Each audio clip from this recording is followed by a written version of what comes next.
Welcome back to BYU Sports Station. We are live in Studio B. It's NFL Draft Weekend, and not all shows are created equal. We've got a great show today. This is a good one. John Beck, and now our next guest, the current offensive coordinator for BYU Football, Aaron Roderick, in Studio B, and in person in the new format of our studio for the first time. Welcome, man. This is nice. Thanks.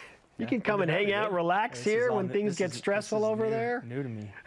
We just come in, the lights are off. Aaron's just taking a nap. Like, oh, he took it, yeah. You're welcome to do that. We wouldn't give that invitation to just anybody. This is a really fun weekend, I'm sure, for you, and certainly for Jaren Hall and a lot of the guys you've worked so closely with and you've become so close to, just as friends and you know, co-workers of sorts. How are your emotions on a day like today when you await to see where the BYU guys, including Jaren Hall, are going to go this weekend? I'm just excited for him, and you know, I'm proud of him. I saw Jaren yesterday in our locker room. He was actually putting a shirt in all the lockers of all of our players. I don't know, it was some I don't even know what the shirt was, but he had taken the time to handwrite everyone's names on the packaging. Oh yeah, very nice. With a Sharpie, and he was putting them in everyone's lockers. That just tells us what kind of guy Jaren is. Yes. The day before the draft, or day of the draft of the first round, he's in the locker room handing out T-shirts to That's awesome. all the guys. Actually, they were like collared shirts. It's hand collar. okay. I'm a They fan. were nice. They were nice shirts. Yeah. Yeah, I buy their I product. don't know like what. Yeah. So he. Yeah. Aaron's trying to get a couple. But I'm excited for him, and you know, he's going to get drafted. I don't know exactly what round, but he will get drafted.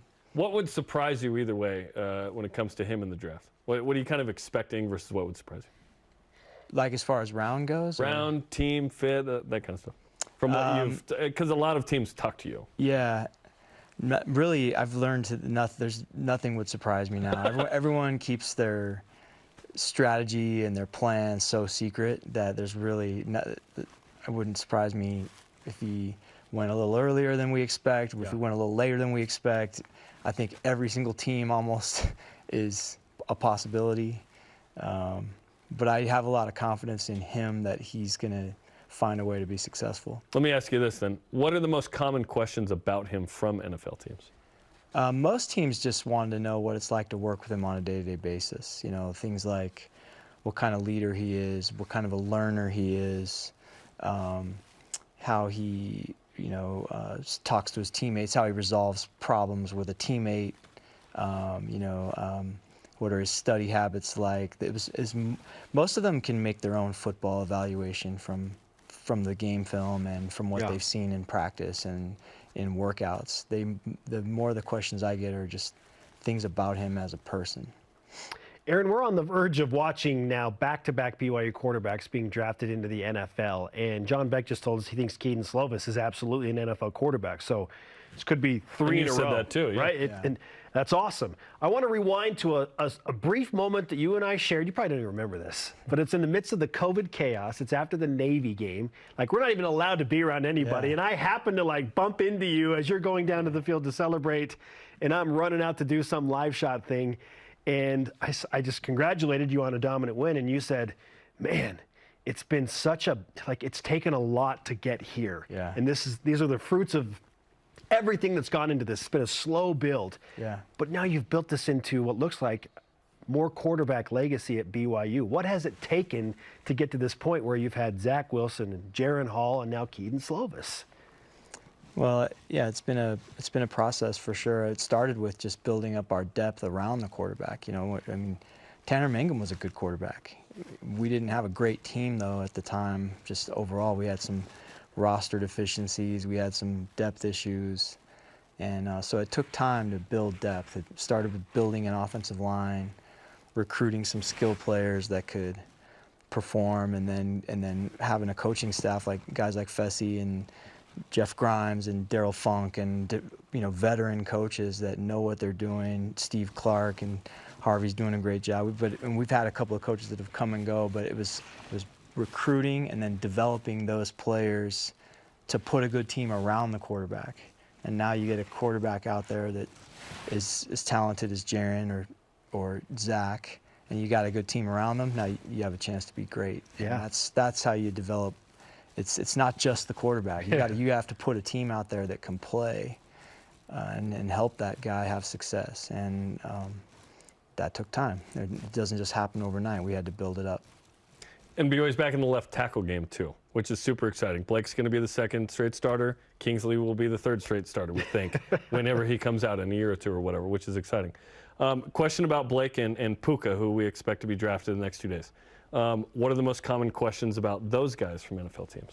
Similar things to what I mentioned about Jaren. I mean, you know, they want to know what these guys are like, what their personalities. You know, I had one coach, I won't say what team, but he said about Blake, he said it was the best interview he's had with any O-lineman, and he mentioned, he said he just seems like a dude, man. He seems like a guy I can bring him in the O-line room with all the other O-linemen, and even though he's a rookie, he's going to fit right in, and all the guys are going to love him, you know. And I thought that was a great compliment to Blake, and also a great compliment to the training that Blake's gotten at BYU from his O-line coaches. And you know, with Puka, you know, a lot of guys just want to know about his personality and what he's like. And, you know, of course. Well, good thing he's pretty quiet, Coach. I just shared with that Puka is just such a great energy guy. He carries himself with you feel him. You know, you feel him in the room. He brings a lot of energy to everything he does. I've never met a guy who practiced harder than he did. We had to tone him down at practice, like, you know, because he just goes 100 miles an hour in every drill. And it's fun to share that type of stuff with the NFL guys.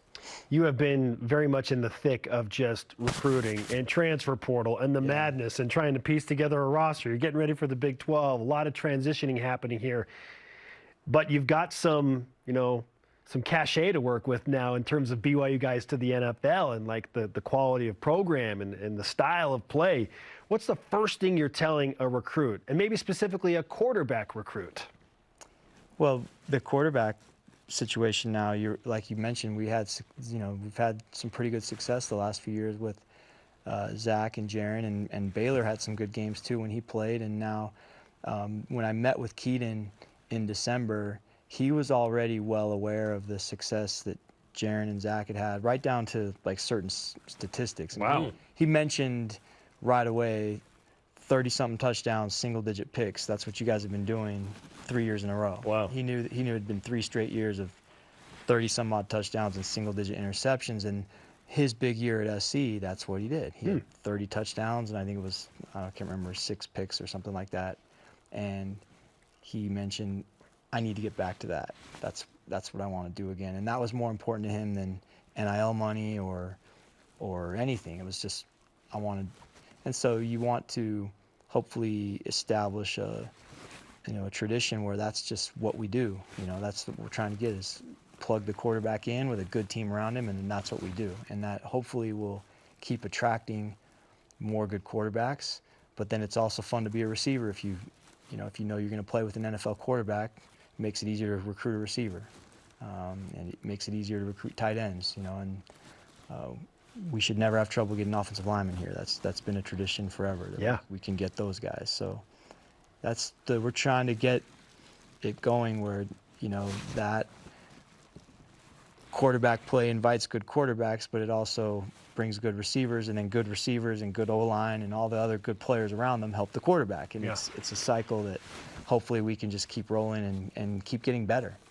I like the quote in the Gordon Monson article about Keaton Slovis that came out about, yes, Keaton passed up NIL money in the SEC, which is pretty notable. I did want to ask you about other guys who have the best shot at a priority free agent opportunity, like Chris Brooks, Harris LaChance, Gunnar Romney, and so on. What are you kind of Caleb sensing? Hayes, Yes, yeah. Offensively from you.